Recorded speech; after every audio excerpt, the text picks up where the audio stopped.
कि सारे कलाकार और जो भी चाहता है कि आपके साथ फोटो लेंगे तो कृपया उस कलाकार को प्रेम से साथ नहीं, फोटो बाद में होगा, पहले मेरा बर्थडे गिफ्ट देंगे मुझे।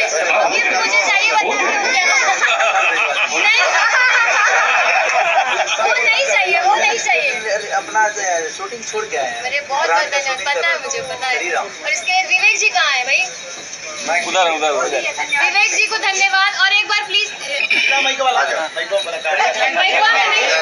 लाइन घुमा दिए यार। अरे विवेक भाई इधर आइए। यही रहो साइड में सारी आइए। तो दोस्तों आप सभी को बताना चाहता हूँ, कल सनी उपाध्याय का बर्थडे था, वहीं पे खेसारी लाल यादव जी गए थे और बहुत सारे लोग गए थे वहाँ पे, जो कि बहुत सारा तस्वीर है सनी उपाध्याय का, जो कि आप लोग इंस्टाग्राम पे जाकर चेक कर सकते हैं।